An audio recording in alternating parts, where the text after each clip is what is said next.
Қорғансыздың күні немесе батыл Ғазиза. Неге қорғансыздың күні? Неге Ғазизаның тағдыры немесе Ғазиза туралы оқиға емес? Мұхтар Әуезов қорғансыз сөзімен тек бір ғана қыздың емес, тұтас бір ұлттың, халықтың жағдайын сипаттағандай.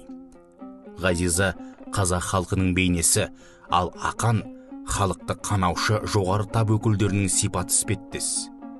Өзінің билігін және қамқоршысы жоқ қараусыз қыздың жағдайын пайдаланып, қарабасының қамын жеп жасаған әрекеті шынымен бүгінгі күнгі кейбір шенділерді бейнелейтіндей. Шығарма Күшікбай Батырдың есімі берілген кезеңді сипаттаудан бастап алады.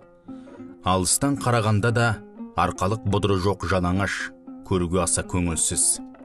Жыл сайын қыс басынан қарлы болып, малға панасы жоқ болғандықтан бауырын жайлаған ел малын өлтіріп, өзге ел аман отырғанда шолақ жұрттың құрығынан құтылмайтын. Сондықтан бауырын мекен қылған ел көбінесе кедей болатын.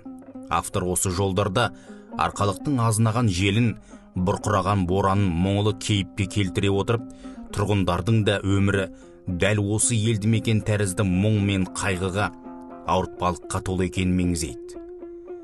Елдің жай күйімен қоса Күшікбай Батыр жайлы аңызды айтуының да өзіндік бір мәнісі бар. Батыр туралы шешек ауыры болып төсекте қозғала алмай көп уақыт жатып қалған. Сол кезде Күшікбай ауырып жатыр дегенді естіп талайдан өшін ала алмай жүрген бір батыр жауының жанын ауыртпақ болып, белдеуде байлаулы тұрған Қызыл Бесті деген атын тал түсте тартып алып кетіпті дейді.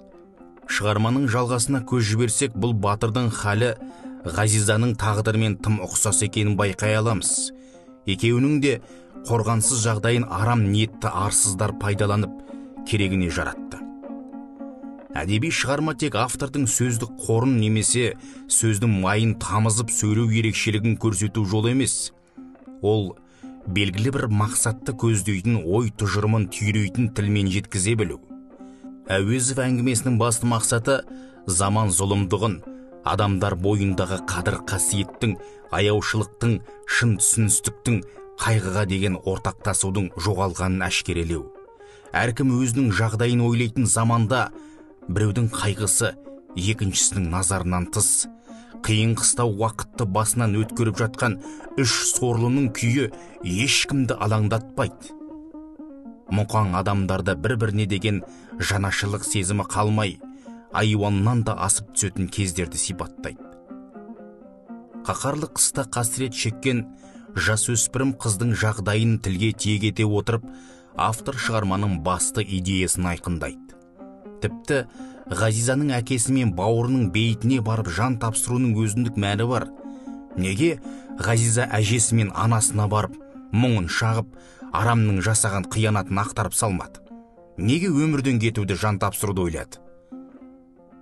Мұхтар Әуезов Ғазизаның образын қайсар әрі батыл, намысшыл қыз ретінде бейнелейді. Егер ол өзіне жасалған қиянатты онсыз да бағынан соры артық болған жақындарына жеткізсе, ол қатардағы әлсіз қыздардың бірі болып шығатын еді.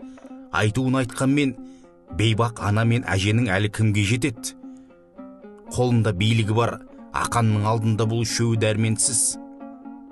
Міне сондықтан да Ғазиза ар намыссыз өмір сүруден қарағанда өлімді артығырақ көрді. Бойында жігері мен бала тазалығын сақтаған күйі бұл өмірмен қош айтысады.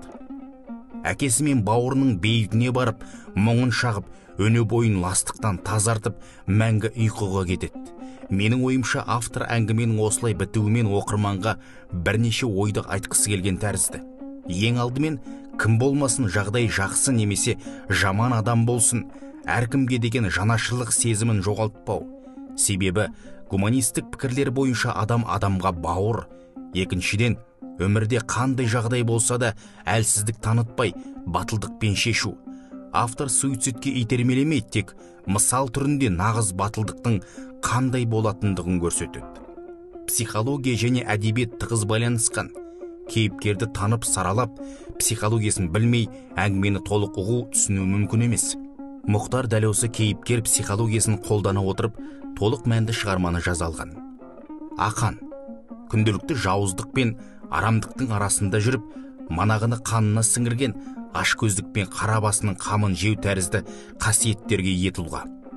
Оның қартайған кемпірдің әңгімесін тыңдап отырып, жүрегінің жібімеуі, жетім үшеудің басынан кешкен қиындықтарына немқұрайлы қарауы адам азғындығының айқын көрінісі. Қалтай, өзгенің шабарманы болып үйренген, жағымпаздылыққа жаны құмар адам. Болысқа жағу жолында өрімдей қыздың өмірін құрбан еткені, өз ойының болмауы, біреудің айтқанымен жүріп тұруы Қалтайды көз алдына жағымсыз кейіпкер ретінде келтіреді. Әже, екі құлыннан айырылып, қалған екеуінің болашақ өмір жайында қам жеген кейуана. Бауыр еті баласымен, қаршадай немересін әкеткен тағдырға налған кейіппен, ақанға бар сырын жайып салуынан жас үлкен әйелдің аңқаулығы мен біреуден паназ дегенін байқаймыз. Арқа сүйер азамат таппаған ол, болысқа аз да болса үміт артқандай. Ғазизаның анасы, екі көзі соқыр, жұбайынан қапыда айырылған жесір. Әңгімеде келіншек жайлы аз айтылғанмен, автордың кейбір сөздерінен оның да қайғы мен мұңнан зардап шегіп қиналғандығын көреміз. Ғазиза бар ауыртпалықты өзінің кішкене иықтарына алған жас қыз.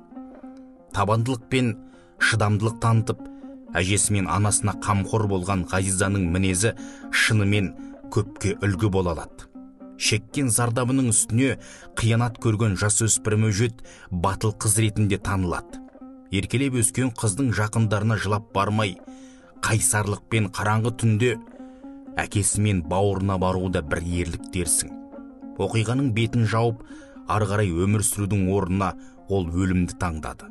Бұл да бір тәуекелдің көрінісі шығар. Сіздің ойыңызша автор шығарманы жаза отырып, қандай мақсатты көздеді? Массагет.kz сайтынан алынды. Оқыған Қуат Ахметжанов.